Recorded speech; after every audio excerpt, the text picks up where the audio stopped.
So let's talk about this week. Let's preview the Raiders game. Giants-Raiders, Sunday, November 5th.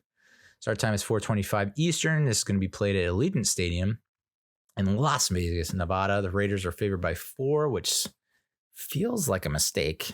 The over-under is 39. I would probably take the under. Yeah, for sure. That's a good bet. The Raiders leaders this year, Jimmy G has thrown for 1,000 yards. Was this before last night's game? I think this was before last night's game, so it's probably gone up since then. Not by much, though. Holy shit. I don't know if you watched that Raiders-Lions game. Woof. Jimmy G had Davante Adams wide open for big gains, possible touchdowns twice, and overthrew him. Davante, 46 catches, 528 yards, 3 touchdowns as before last night's game. Josh Jacobs is the leading runner with a little over 300 yards and 2 touchdowns. Last 5 games, we won in 2021. I was en route to a wedding. My first wedding since the separation. Kind of awk. And the Giants pulled it out 23-16 at the Meadowlands a couple days before my birthday. In 2017, we lost 24-17. That was when Eli Manning was benched, broke the streak. Geno Smith played. Whatever happened to that guy, right? 2013, Giants won 24-20. I think I might have been at that game. It was the day after my birthday. That was when we were playing, not Jamarcus Russell. Who's the other bust?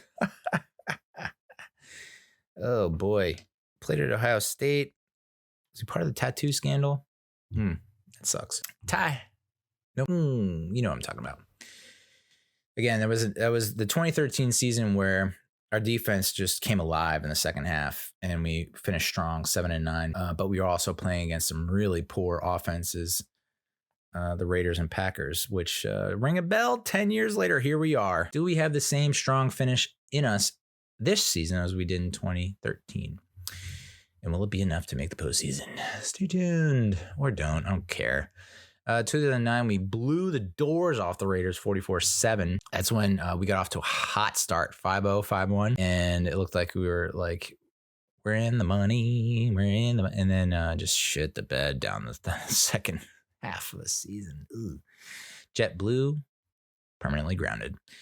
And then New Year's Eve, 2005, we won 30-21. Tiki Barber went off for that long-ass 95-yard touchdown run, I think it was. I threw up on a blanket that happened to be like a family heirloom, and I apologized profusely, but I don't think that apology was accepted to the friend, the person. But man, that was awesome. New Year's Eve, New Year's Eve party. There was a keg, going nuts. Giants are on. Fuck yeah. Raiders lead the all-time series 8-6. Did you know? Wow. Did you know? So the Raiders, oh boy, they were pretty awful with Jimmy G not active, and they're also not great when he is active. 30th in points scored per game, 21st in points allowed per game. They are dead last in takeaway differential, and this is why this gives me hope. Like, I think we can get the dub, is because I think they're going to turn the ball. We're going to force some turnovers, a lot of turnovers. And hopefully the offense can, I don't know, try to capitalize. Or maybe the defense just scores 2 touchdowns, and that's how we win. Raiders are 18th in passing yards per game and dead last in rushing yards per game. Interesting, my man. Interesting. You know, when you have a force like Josh Jacobs, you think like that was the only drive that they had that was that good against the Lions. The scoring drive was Josh Jacobs. Just like run.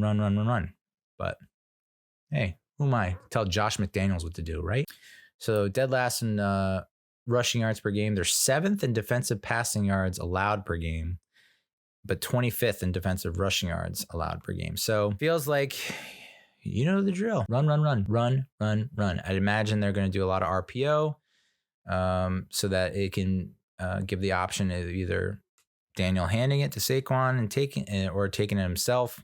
And so I would imagine if both those guys can just fucking stay healthy, that we should be able to run for a lot of yards. and win the game. We're somehow still 23rd in points allowed per game, despite giving up like fucking 10 points a game, 11 points a game with the last 3. We're still 23rd. But yeah, it's let's make sure that we put a body or 2 or 3 or 4 or 5 on Max Crosby, right? Let's bottle up Josh Jacobs. And I think Jimmy G is not going to win the game. So just like bracket Davante Adams. Boom. Problem solved. So I would be surprised if we lost this game.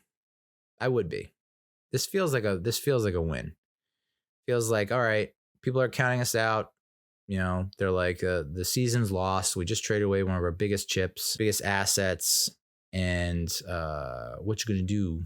What you gonna do with the season falling apart? And I think the team responds. It does feel like we're still gonna finish strong and we're just gonna miss the playoffs. That's the vibe I get. And it sucks that Darren Waller, I can't imagine him playing. That hamstring is just gonna be a fucking pain in the ass for the rest of the season. So as much as we'd love to see a revenge game where he goes for 100 and a touch, I don't think he's going to participate.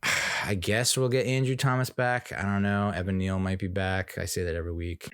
It would be nice to just get everyone back and healthy for a pretty considerable push. Because the remaining schedule, look ahead to the next 3 weeks before the bye: at Dallas, at Washington, home against New England. So, yeah, I mean, it would be interesting to see how the team responds, how the defense responds to losing a guy like Leonard Williams.